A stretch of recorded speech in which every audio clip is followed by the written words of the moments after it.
ನಿಮಗೆ ಅಂದರೆ ನನಗೆ ತುಂಬ ದಿನ ಕೇಳಬೇಕು ಅಂತಿದ್ದೆ ನಾನು ಆ್ಯಕ್ಚುಲಿ ಆ ವಿಜುವಲ್ಸ್ ನನಗೆ ಈ ವಿಷಯ ನೆನಪಾಗ್ತಿದೆ ಇವಾಗ.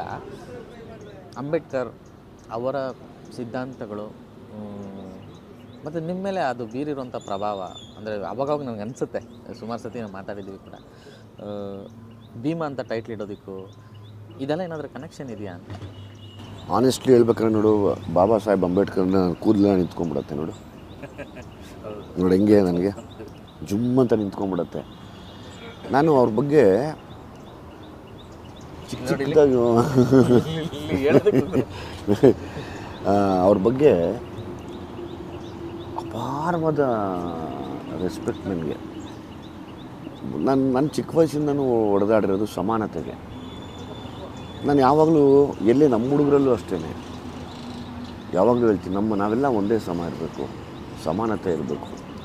ನಾನು ಸ್ಕ್ರಿಪ್ಟ್ ಬರೆದ್ರೆ ಸಮಾನತೆಗೆ ಬರಿತೀನಿ. ಅಂದರೆ ಅನ್ಯಾಯದ ವಿರುದ್ಧ ನಿಂತ್ಕೊಳ್ಳೋದಾಗಲಿ ಅಥವಾ ಅದಕ್ಕೊಂದು ಅವ್ರ ಬಗ್ಗೆ ಹೇಳ್ತಾ ಹೋದರೆ ಈ ಪ್ರಪಂಚ ಇರೋವರೆಗೂ ಅವ್ರ ಹೆಸರಿರುತ್ತೆ. ಅವ್ರು ಬರೆದಂಥ ಕಾನ್ಸ್ಟಿಟ್ಯೂಷನ್ ಏನಿದೆ, ಸಂವಿಧಾನ, ಅದರಿಂದ ಇವತ್ತು ಈ ದೇಶ ನಡೀತಾ ಇದೆ. ಮತ್ತು ಅವರು ಓದ್ಕೊಂಡಿರೋ ವಿದ್ಯೆ ಬೇರೆ ಯಾರೂ ಓದೋಕ್ಕಾಗಲ್ಲ, ಅದು ಸಾಧ್ಯನೇ ಇಲ್ಲ. ಮತ್ತು ಅವ್ರಿಗಿದ್ದ ಮನಸ್ಸು, ಎಲ್ಲರೂ ಒಂದೇ, ನಾವು ಎಲ್ರಿಗೂ ಸಮಾನತೆ ಇರಲಿ, ಎಲ್ಲೂ ಮೇಲೂ ಕೀಳೋ ಅನ್ನೋ ಭಾವನೆ ಬೇಡ. ಅವ್ರ ಬಗ್ಗೆ ಕರೆಕ್ಟಾಗಿ ತಿಳ್ಕೊಂಡವರು ನಿಜವಾಗ್ಲೂ ಯಾವ ತಪ್ಪುಗಳನ್ನು ಮಾಡಲ್ಲ ಅವರು. ಅದಕ್ಕೆ ನನಗೆ ಅವ್ರು ತುಂಬ ಇಷ್ಟ.